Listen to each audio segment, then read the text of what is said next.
వస్తువు ఉందండి, ఇది చల్లగా ఉందా వేడిగా ఉందా నేను తెలుసుకోవాలంటే ఏం చేస్తా? చేత్తో ముట్టుకుంటా. స్పర్శ ద్వారా తెలుస్తుంది, స్పర్శ ద్వారా తెలుస్తుంది. కాబట్టి తెలుసుకుంటా. వాసన బాగుందా లేదా, వాసన చూసి బాగుందా లేదా వాసన చెప్తాను. శబ్దాన్ని చెవులతో వింటా, బాగుందా లేదా చెప్తాను. ఇవన్నీ ఏంటి? ఇంద్రియాల ద్వారా తెలుసుకునేటటువంటి జ్ఞానాలు ఇవన్నీ కూడా. ఇక్కడ ఏమంటున్నారంటే అతీంద్రియం, అతీంద్రియం టాంజిబుల్ కాదు. ఇవన్నీ ఇంద్రియాలకు అందేటటువంటిది కాదండి. ఇప్పుడు మనం ఎలా ఉంటుందంటే మన వ్యవహారం అంతా కూడా నేను నా కళ్ళతో ప్రపంచాన్ని చూస్తున్నా, నేను నా ఇంద్రియాలతో నేను వ్యవహారాలు చేస్తున్నా. కాబట్టి భగవంతుడిని కూడా ఎలా చూద్దాం అనుకుంటాం? మనం కళ్ళతోనే చూడాలనుకుంటాం. ఇక్కడేమంటున్నారు? నీ ఇంద్రియాలకి అందనటువంటిది అతీంద్రియం. మామూలుగా అతీంద్రియ శక్తులు అంటారు. అతీంద్రియ శక్తులు అంటే ఏంటి? మన ఇంద్రియాల ద్వారా అందనటువంటిది, మన ఇంద్రియాలకి తెలియనటువంటిది, వాటిని అతీంద్రియ శక్తులు అంటారు. కొంతమంది కొన్ని శక్తులు ఉంటాయండి. ఆ శక్తులు వాళ్ళు ఎంతో సాధన చేయటం ద్వారా, ఎంతో ఉపాసన చేయటం ద్వారా, కొన్ని రకాలైనటువంటి మంత్రాలు వాటిని పారాయణ చేయటం ద్వారా కొన్ని రకాలైనటువంటి శక్తుల్ని పొందుతారు. జనాకర్షణలు, ఇట్లాంటి ధనాకర్షణలు ఏవో ఉంటాయి కొన్ని. ఒకడు ఉండేవాడు, ఆశ్రమానికి వచ్చాడు ఒకడు కుర్రాడు, వ్యాసాశ్రమం నుంచి వచ్చాడు అనమాట. నా పక్క రూమ్లో ఉండేవాడు. వాడు వచ్చిన దగ్గర నుంచి విపరీతమైన భయంగా ఉండేవాడు. వాడు ఏంట్రా అంటే వాడట ఎవరో చెప్పారు వాడికి చేయమని, సరదాగా చేశాడు. వాడు సరదాగా చేసినటువంటిది వాడి నెత్తి మీదకి వచ్చి కూర్చుంది. అది ఏంటంటే యమగాయత్రి చెప్పారట ఎవరో వాడికి. మామూలుగా గాయత్రీలు ఉంటాయి, గాయత్రి మంత్రాలు ఉంటాయి కదండి, అన్ని దేవతలకి గాయత్రీలు ఉంటాయి. అలాగే వాడికి యమగాయత్రి నేర్పించాడు ఎవడో. నేర్పిస్తే అది ఎన్నోసార్లు చేస్తే కనుక నీకు ఎవరన్నా చనిపోయేటటువంటి వాళ్ళకి ముందే తెలిసిపోతుంది నీకు అని చెప్పారట. వాడు అది చేసేసాడు సీరియస్గా. చేసేస్తే వాడికి ఏంటి, ఎవరైనా చనిపోయేటటువంటి వాళ్ళు ఒక 20 రోజుల ముందే వాడికి తెలుస్తుందట పలానా వాడు చనిపోతాడని. తర్వాత వాడు చనిపోయాడు. అతీంద్రియ శక్తులు అనమాట. అవి వాడు పైకి చెప్పుకోలేడు. వాడే భయపడిపోయాడు ఆఖరికి. ఇది ఎక్కడ గోలరా బాబు, అనవసరంగా వచ్చింది నాకు ఇది అని. వాడు సడన్గా ఎవరో ఆలోచనలోకి వచ్చారనుకోండి, అంతే, వాడి తర్వాత ఉన్నాడు వాడు. అంత భయంకరంగా ఉంటాయి కొన్ని అతీంద్రియ శక్తులు అవి. ఇక్కడేంటంటే భగవంతుడు కూడా అంతే, అతీంద్రియం. ఇంద్రియాలకు అందనటువంటి వాడు అనమాట. ఇంద్రియాల ద్వారా తెలుసుకోలేనటువంటి వాడు ఆయన. అటువంటిది చెప్తూ ఇక్కడ ఏమంటున్నారు? ఆత్మన్య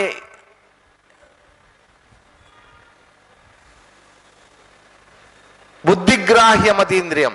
ఇంద్రియాల ద్వారా తెలియబడదు అని చెప్పినప్పటికీ కూడా మరి దేని ద్వారా తెలుసుకోవాలి ఆయన్ని? బుద్ధిగ్రాహ్యం, బుద్ధిని ఉపయోగించి తెలుసుకో. ఎందుకని బుద్ధిని ఉపయోగించమంటున్నారు ఇక్కడ? బుద్ధిలో మాత్రమే విచక్షణా శక్తి అనేటువంటిది ఉంటుంది. విచక్షణా శక్తి అంటే ఏంటి? విచక్షణ, మంచి చెడుల్ని విడదీసి చూడగలగటం, ఏది చెయ్యాలి ఏది చేయకూడదు విడదీసి చూడగలగటం, ఏది ఆత్మ ఏది అనాత్మ అనేటువంటిది విడదీసి చూడగలగటం, మంచి ఏది చెడు ఏది అనేటువంటిది విడదీసి చూడగలగటం. కాబట్టి విచక్షణ చేయగలిగినటువంటి శక్తి ఎవరికి ఉంది? కేవలం మనసుకు మాత్రమే ఉంది, బుద్ధికి మాత్రమే ఉంది. కాబట్టి ఏమంటున్నారు ఇక్కడ? బుద్ధి ద్వారా తెలుసుకోదగినటువంటిది. అందుకనే ఏం చెప్పారు? మొట్టమొదట మనకి సాధన చతుష్టయ సంపత్తిలో మొట్టమొదట ఉండాల్సినటువంటి లక్షణం వివేచన. అది కూడా ఏమన్నారు? వివేచన అంటే ఏమన్నారు అక్కడ? నిత్యానిత్య వస్తు వివేకమితి. నిత్యమైనటువంటిది ఏది, అనిత్యమైనటువంటిది ఏది అని తెలుసుకోగలిగినటువంటి వివేచన కలిగి ఉండాలి అన్నారు. ఆ వివేచన చేసి చెప్పేది ఎవరు మనకి? ఏ ఫ్యాకల్టీ లోపల ఏ శక్తి అనేటువంటిది చెప్తుంది మనకి? ఆ చెప్పేటటువంటిది మన బుద్ధి. కాబట్టి బుద్ధి ద్వారా నువ్వు ఏదైనా తెలుసుకోగలవు పరమాత్మ గురించి. ఇక్కడ కూడా ఏంటంటే బుద్ధి ద్వారా తెలుసుకోగలవు, కానీ బుద్ధి ద్వారా అనుభవాన్ని మాత్రం పొందలేవండి. బుద్ధి ద్వారా మనం చాలా తెలుసుకోగలుగుతున్నాం, బుద్ధి ద్వారా సైన్సులు తెలుసుకోగలుగుతున్నాం, బుద్ధి ద్వారానే ఇప్పుడు ఉన్నటువంటి మెడిసిన్ అంతా తెలుసుకోగలిగాం, బుద్ధి ద్వారా మన పనులన్నీ చేసుకోగలుగుతున్నాం. భగవంతుడికి సంబంధించినటువంటి జ్ఞానాన్ని కూడా బుద్ధి ద్వారా తెలుసుకోగలవు, కానీ అనుభవం మాత్రం రాదు. అనుభవం ఎక్కడొస్తుంది? ఇంతకుముందు చెప్పారు చూసారా, చక్కగా నువ్వు ఆసనం మీద కూర్చుని నీ యోగనిష్టలోకి వెళ్ళినప్పుడు, నీ ఆత్మతత్వంలో రమిస్తూ ఉన్నప్పుడు అప్పుడు నీకు ఆత్మానుభవం అనేటువంటిది కలుగుతుంది. ఇదంతా ఏంటంటే ఆత్మశుద్ధం చేసుకోవడానికి కావలసినటువంటి ప్రిపరేషన్ అంటారు. మెడిటేషన్కి ముందు చేసేటటువంటి కాంటెంప్లేషన్. మెడిటేషన్ వేరు, కాంటెంప్లేషన్ వేరు. మెడిటేషన్ అనేటువంటిది ఒక స్థితి, ఆ స్థితిలోకి వెళ్ళడం కోసం చేసేటటువంటిది కాంటెంప్లేషన్ అంటారు. అంటే మానసిక సంసిద్ధత. అక్కడికి వెళ్ళిన తర్వాత ఇంకేం ఉండకూడదు అనమాట. దానికోసం చేసేటటువంటి ప్రిపరేషన్ అన్నమాట ఇదంతా చెప్తూ ఏమన్నారు? తత్ సుఖం యత్ర స్థితః అయం యోగి వేత్త. ఆ సుఖం లోపలే ఉన్నటువంటి ఆత్మసుఖం ఏదైతే ఉందో దాన్ని యోగి అయినటువంటి వాడు తెలుసుకుంటాడో తత్వతః నచలతి ఏవ. తత్వాన్ని తెలుసుకుంటూ ఉన్నటువంటి వాడు కాబట్టి అతను ఎలా ఉంటాడట? నచలతి, ఇంకా కదలడు. కదలడు అంటే ఏంటంటే కదలకుండా కూర్చోవడం కదండి, మనసు చెలించదు అని చెప్పటం.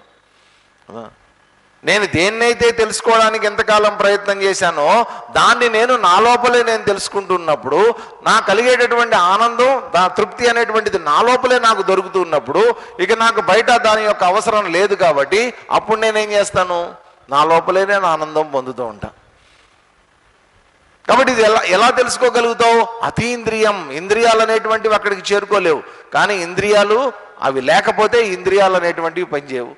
మరి దేని ద్వారా తెలుసుకోగలవు? బుద్ధి ద్వారా మాత్రమే తెలుసుకోగలవు. ఎందుకంటేనండి ఆత్మతత్వానికి బుద్ధికి కూడా చాలా దగ్గర సాన్నిధ్యం అనేటువంటిది ఒకటి ఉంటుంది. కాబట్టి మొట్టమొదట ఆత్మతత్వం, ఆత్మ యొక్క చైతన్యం, ప్రకాశం అనేటువంటిది మనలోకి ఎంటర్ అయ్యేటటువంటి ఎంట్రీ మార్గం అంటూ ఏదన్నా ఒకటి ఉందంటే అది మొట్టమొదట బుద్ధే. ఆ బుద్ధిలోకి ముందు ఆత్మ చైతన్యం ప్రవేశిస్తుంది, బుద్ధి ద్వారా మనసులోకి ప్రవేశిస్తుంది, మనసు ద్వారా ఇంద్రియాల్లోకి ప్రవేశిస్తుంది. కాబట్టి డైరెక్ట్గా మన శరీరంలో, మన లోపల వ్యక్తిత్వంలో ఏదైనా ఒక పార్ట్ భగవంతుడికి సాన్నిధ్యంలో ఉంది అంటే అది బుద్ధి మాత్రమే.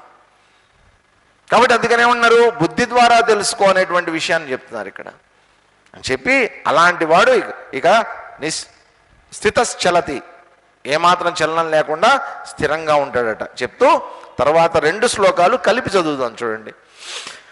యం లబ్ధ్వా చాపరం లాభం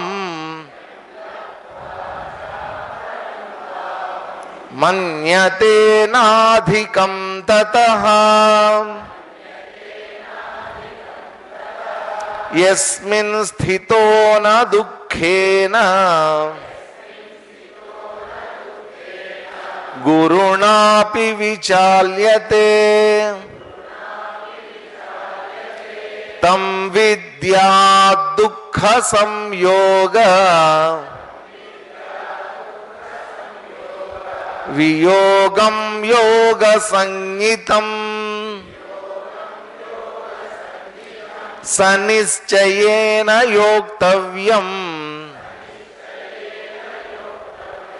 యోగో నిర్విణ్ణ చేతసా యం లబ్ధ్వా చాపరం లాభం మన్యతే నాధికం తతః యస్మిన్ స్థితో న దుఃఖేన గురుణాపి విచాల్యతే తం విద్యా దుఃఖ సంయోగ వియోగం యోగ సంజ్ఞితం సనిశ్చయేన యోక్తవ్యః యోగో నిర్విణ్ణ చేతసా. ఏమన్నారంటే యం లబ్ధ్వా, ఏది లభించిన తరువాత, తతః అపరం లాభం అధికం నమన్యతే, ఏది దొరికిన తర్వాత ఇంకొకటి ఏదన్నా పొందితే దీనికంటే లాభం ఏదైనా వస్తుందా అనేటువంటిది భావించడో, యస్మిన్ స్థితః గురుణా దుఃఖేనపి నవిచాల్యతే. ఏ స్థితిలో అయిన తర్వాత నిలబడిన తర్వాత గురుణా దుఃఖేన పెద్ద దుఃఖం వచ్చినప్పటికీ కూడా నవిచాల్యతే విచారించకుండా ఉంటాడో అటువంటి దుఃఖ సంయోగ వియోగం తం. దాని పేరు ఎంత బాగుందో చూడండి, దుఃఖ సంయోగ వియోగం. సంయోగం ఏమిటి, వియోగం ఏమిటి? మామూలుగా వియోగం అంటే ఏంటి? వియోగం, వియోగంలో ఉన్నారండి, విరహంలో ఉన్నారండి, ఏదో చెప్తారు అట్లాంటివి. పితృవియోగం అండి అంటారు. మాతృవియోగము అంటే వాళ్ళు చనిపోయారు, పితృవియోగం, దూరం అయిపోయారు వాళ్ళకి. ఇక్కడ కూడా ఏంటంటే వియోగము, దూరం అయిపోయింది. సంయోగ వియోగం, యోగం అంటే ఏంటంటే కలయిక, మనకి సంయోగము బాగా గట్టి కలయిక. గట్టి కలయికే ఇక్కడ ఏమైపోయింది, అది వియోగము, దూరం అయిపోయింది. సంయోగ వియోగం, ప్రపంచాన్ని నువ్వు పట్టుకున్నావు, సంయోగం, దాన్ని వియోగం, వదిలిపెట్టేసినటువంటిది. అటువంటి స్థితి దాన్ని ఏమంటారట, యోగ సంగీతం. దానికి ఒక పేరుంది, దాని పేరే యోగము. సంగీతం అంటే యోగం అనేటువంటి పేరు కలిగినటువంటిది, లేదా ధ్యానం అనేటువంటి పేరు కలిగినటువంటిది. విద్యాత్, దాన్ని తెలుసుకోవాలి. ఏం తెలుసుకోవాలి నువ్వు? ఇదిగో ఈ ధ్యాన స్థితి గురించి తెలుసుకోవాలి, ఈ యోగ స్థితి గురించి తెలుసుకోవాలి. సహ యోగ అనిర్విణ్ణ చేతస, అటువంటి యోగాన్ని నిర్విచారమైనటువంటి మనస్సుతోటి, ఎటువంటి విచారాలకి లోను కానటువంటి మనస్సుతోటి నిశ్చయేన యోక్తవ్య, తప్పనిసరిగా నువ్వు అభ్యాసం, నిశ్చయేన అభ్యాసం చేసి తీరాల్సిందే. ముందు చెప్పింది ఏంటి, ఒక స్కేల్ ఇచ్చారు మనకి. ఏంటి ఆ స్కేలు? ఎం లబ్ధ్వా చాపరం లాభం నమన్యతే. ఏది లభించిన తర్వాత ఎంతకంటే లాభదాయకమైనటువంటిది ఇంకొకటి ఉంది అనేటువంటి భావన కలగదో, ఏది లభించిన తర్వాత ఇంకొకటి నేను పొందాలి అనేటువంటి ఆలోచన రాదో అటువంటిది పొందాలి. కాబట్టి మన లక్ష్యం ఏంటి? టాప్ క్లాస్ టార్గెట్ ఇచ్చారు చూడండి, అత్యంత పెద్ద లక్ష్యాన్ని ఇచ్చారు మనకి. ఇంకా ఆ లక్ష్యాన్ని పొందిన తర్వాత ఇక ఈ ప్రపంచంలో ఏ లక్ష్యాలు లేవు. చిన్నపిల్లోడిని అడిగామనుకోండి, అరే పెద్ద అయిన తర్వాత ఏమవుతావురా అని అడిగితే వాళ్ళు ఏం చెప్తారు? ఇంజనీర్ అవుతా, డాక్టర్ అవుతా, అది వాళ్ళ లక్ష్యాలు అనమాట. అవన్నీ పోలీస్ అవుతా, టీచర్ అవుతా, రకరకాలుగా చెప్తారు. ఇక్కడేంటి, ఇక్కడ అవన్నీ ఏం చెప్పట్లా, నువ్వేమవ్వాలి, నువ్వేం అవ్వక్కర్లా, నువ్వేమి అవ్వద్దు. మరి ఏమవ్వాలి? మరి నా జీవితం యొక్క లక్ష్యం ఏంటి? ఏది పొందిన తర్వాత ఇంకా నువ్వు పొందవలసినటువంటి అవసరం లేదో దాన్ని పొందు అని చెప్తున్నారు. అది పొందితే నువ్వు అన్ని పొందినట్టే, అది దొరికితే నీకు అన్ని దొరికేసినట్టే ఈ ప్రపంచంలో. దాన్ని పొందు. అది పొందితే నీకు కలిగేటటువంటి లాభం ఏమిటి? ఇప్పటిదాకా పట్టుకున్నదంతా కూడా వదిలిపోతుంది. అయితే మాకు వద్దు సార్ ఇది, అయ్యో మరి ఇదంతా నేను దాచుకున్నది, నేను పెంచుకున్నది, నేను ఉంచుకున్నది, ఇదంతా ఏమైపోవాలి? పోతుంది, ఇదంతా పోతుందా? అయితే వద్దు సార్. నాకు పోతే మరి ఇవన్నీ పోయాయి, సరే పోతే నాకు ఏదో ఒకటి దీనికంటే గొప్పది దొరకాలి కదా.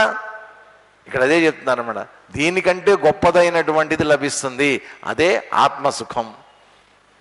అందుకోసం అని చెప్పి యోగి అయినటువంటి వాడు ఆ సుఖం, ప్రపంచంలో ఉండేటటువంటి వస్తు సుఖాలు, విషయ సుఖాలు ఏవైతే పొందుతున్నావో ఆ సుఖం నీకు లోపలే లభిస్తున్నప్పుడు, ఆ సుఖం ద్వారానే అన్ని సుఖాలు నువ్వు పొందుతూ ఉన్నప్పుడు నువ్వు బయట మీద ఆధారపడటం మానేసి నీ సుఖం మీద ఆధారపడు. ఒక రాజుగారు ఒక పెద్ద ఎగ్జిబిషన్ పెట్టారు, ఒక పెద్ద ఎగ్జిబిషన్ అంతఃపురంలో. అందరినీ అలో చేశారు, దానికి ఎవరైనా వచ్చి చూడొచ్చు, ఎవరైనా వచ్చి చూడొచ్చు ఆ ఎగ్జిబిషన్. అందరూ అన్ని చూసుకుంటూ అలాగ చక్కగా, అంటే వాళ్ళ రాజ్యంలో ఉండే వింతలు, విశేషాలు అవన్నీ తీసుకుని వచ్చి అక్కడ పెట్టారనమాట ఎగ్జిబిషన్. ఫ్రీ ఎంట్రీ, ఎవరు 5 పైసలు కట్టక్కర్లా. ఇంకో ఫెసిలిటీ కూడా ఉందండి దాంట్లో. ఏంటంటే బయట ఒక కౌంటర్ లాంటిది పెట్టారు, ఒక పెద్ద స్టాల్ లాంటిది పెట్టారనమాట. ఆ స్టాల్ దగ్గర ఏం చేశారంటే బయటికి వెళ్ళేటప్పుడు ఎవరైనా సరే ఆ స్టాల్లో ఉండేటటువంటి వస్తువులు ఏదైనా సరే ఒక వస్తువును ఖచ్చితంగా తీసుకెళ్ళిపోవచ్చు. ఒకదాన్నే ఇస్తారు, ఒక వస్తువును మాత్రం ఇస్తారు. ఏదైనా సరే నీకు నచ్చింది తీసుకుని వెళ్ళిపోవచ్చు అనమాట. నాకు ఇది నచ్చిందండి, ఆ బొమ్మ నచ్చింది, తీసుకెళ్ళిపో. అలాంటి ఫెసిలిటీ కూడా పెట్టారు. ఇంక అట్లా పెడితే మనోళ్ళు ఊరుకుంటారా? ఫ్రీ అంటేనే ముందు పరిగెడతారు, పైగా ఇంకోటి ఇచ్చి కూడా పంపిస్తారట. అరే అందరూ వెళ్తున్నారు లోపలికి, చక్కగా అన్ని చూస్తున్నారు. చక్కగా బయటకు వచ్చేటప్పుడు అక్కడ ఉండే వాటిని చూసి ఏదన్నా ఒకటి తీసుకుంటున్నారు, వెళ్ళిపోతున్నారు. అందరూ వస్తున్నారు, తీసుకుంటున్నారు, వెళ్ళిపోతున్నారు, వస్తున్నారు, తీసుకుంటున్నారు, ఒక అమ్మాయి కూడా వచ్చింది. ఆ అమ్మాయి అంతా చూసింది, వెళ్తుంది, బయటికి వెళ్తుంది. ఏం తీసుకెళ్ళట్లా అమ్మాయి. బట్లు ఆపారు. ఆపి ఏమ్మా ఏం తీసుకోలేదు, తెలుసు కదా రూల్, ఇక్కడ ఏదో ఒకటి తీసుకోవాలి నువ్వు అన్నారు. నాకేం వద్దు. ఏం వద్దా? అదేంటిది విచిత్రంగా ఏం వద్దు అంటుంది. అలా కాదమ్మా, ఇక్కడ రూల్, అది రాజుగారు పెట్టినటువంటి రూలు, నువ్వు ఖచ్చితంగా ఏదో ఒకటి తీసుకోవాల్సిందే, తప్పదు అన్నారు. అరే నాకు వద్దని చెప్తున్నాను కదా. లేదమ్మా నువ్వు తీసుకోకుండా వెళ్ళావనుకో రాజుగారు మమ్మల్ని శిక్షిస్తారు, లేని పని గొడవ అవుతుంది, మా మాటిను, ఒకటి తీసుకెళ్ళి ఏదో తీసుకెళ్ళి ఏం పర్లేదులే. నేను తీసుకోనయ్యా అంటే వాళ్ళకి ఏం చేయాలో అర్థం కాక మెసేజ్ పంపించారు రాజుగారికి. రాజుగారు ఆశ్చర్యపోయారు, ఇదేంటిది ఉచితంగా ఇస్తానంటే తీసుకోదేంటి అని చెప్పి పాప ఆయన పరిగెత్తుకుంటూ వచ్చారు. ఏమ్మా చూడు, నీకు నచ్చింది ఏదో ఒకటి ఉంటుంది, ఖచ్చితంగా ఒకటి తీసుకో. ఎందుకంటే రాజుగారు ప్రెస్టేజియస్గా ఫీల్ అయిపోయారు ఇక్కడ. ఒకటి తీసుకో, ఏదో ఒకటి తీసుకో. నాకేం నచ్చలేదు సార్, నాకు వద్దు, ఒక్కసారి చూడు, మళ్ళా అడగద్దు సార్, దయచేసి నన్ను అడగద్దండి, నాకేం నచ్చలేదు, నాకు అక్కర్లేదు, వెళ్ళిపోతాను. ఆయన ఇంకేంటంటే ఆయన కోపం వచ్చేసిందని, నీకు ఇక్కడ ఏం నచ్చలేదు కదా, ఇప్పుడు నాకు చెప్పు, నీకేం కావాలో చెప్పు, నేను తీసుకొస్తాను. నీకేం కావాలో చెప్పు, నేను తీసుకొస్తా. ఇక్కడ ఉన్న వద్దంటున్నావు, సరే నీకు కావాల్సిందేంటో చెప్పు, అది పట్టుకొస్తానన్నాడు. నువ్వు తేలేవు అని ఊరిని నేను తేలేంది ఉందా? ఏం కావాలి చెప్పు, నీకు నేను తీసుకొస్తాను, నీకోసం ఏం చేయడానికైనా సిద్ధం, నేను తెచ్చే నీకు ఇస్తాను, నీకు చెప్పు ఏం కావాలని. ఇదిగో ముందే వార్నింగ్ ఇస్తున్నా, నేను అడుగుతా మళ్ళీ తర్వాత లేదంటే మాత్రం ఒప్పుకునేది లేదు అంటే. అసలు ఆయన ఫుల్ కోపం మీద ఉన్నాడు కదా, ఒప్పేసుకున్నాడు. ప్రమాణం చేసి చెప్తున్నా, నువ్వు ఏది కావాలంటే తెచ్చిస్తా, అసలు ఇంత ఛాలెంజ్ నేను ఎప్పుడు చేయలే నా జీవితంలో, చెప్పు ఏం కావాలన్నాడు. నువ్వు కావాలి నాకు.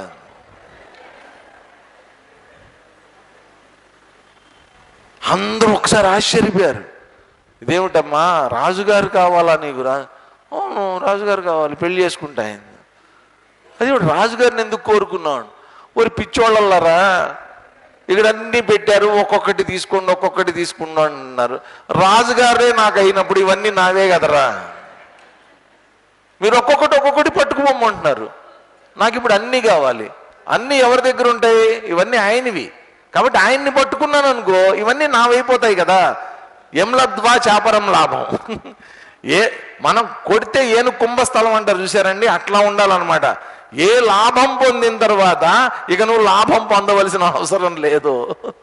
ఏ లాభంలో అన్ని లాభాలు ఉన్నాయో, ఏ ఆనందంలో అన్ని ఆనందాలు ఉన్నాయో అటువంటి ఆనందం పొందండి అయ్యా నాయన.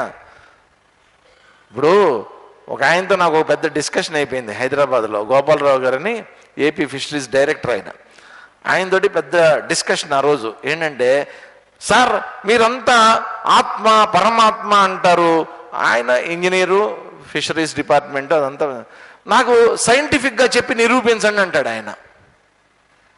సైంటిఫిక్గా చెప్పండి అంటాడు.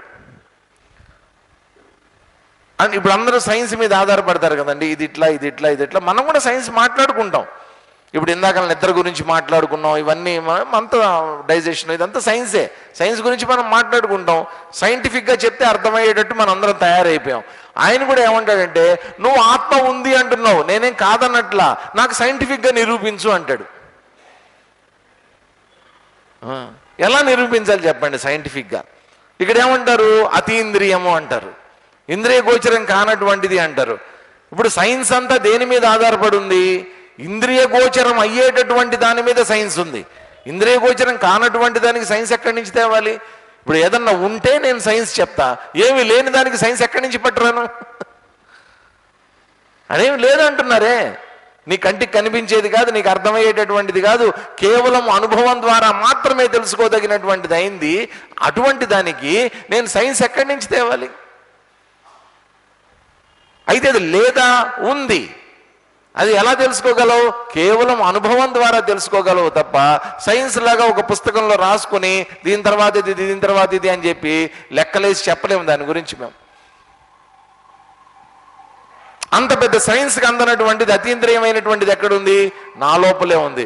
ఇది కనుక తెలుసుకోగలిగితే అన్ని సైన్సులకి ఆధారమైనటువంటిది అదే. ఈ ప్రపంచంలో ఉన్నటువంటి జ్ఞానాలన్నిటికీ కూడా ఆధారమైనటువంటిది అదే. ఏ జ్ఞానం పొందిన తర్వాత ఈ జ్ఞానాలన్నీ కూడా దాంట్లో లయమైపోతాయో అటువంటి జ్ఞానం. కాబట్టి యోగి అయినటువంటి వాడు అటువంటి జ్ఞానాన్ని తెలుసుకుని ఆ ఒక్కదాన్ని తెలుసుకుంటే, ఏ ఒక్కదాన్ని తెలుసుకుంటే ఇంక తెలుసుకోవాల్సిన అవసరం లేదో ఆ ఒక్కదాన్ని తెలుసుకుని అక్కడ యోగి దాంట్లో స్థిరంగా నిలబడి ఉండగలుగుతాడు. కాబట్టి ఒక సర్వోత్కృష్టమైనటువంటి లక్షణం ఇచ్చిన తర్వాత అనిర్విణ్ణ చేతస అన్నారు. అందుకనే అంటే ఇంకా నిర్విచారమైన, ఇంకా వివాదం అనేటువంటిది లేదనమాట, సెకండ్ థాట్ అనేటువంటిది లేదు. అటువంటి స్థితిలో నిశ్చయేన యోక్తవ్య, నిశ్చయంగా తెలుసుకోవలసినటువంటి స్థితి అది చెప్పి సంకల్ప ఆబ్దాం. అభి కాసేపు ధ్యానం చేసుకుందాం. స్ట్రైట్గా కూర్చొని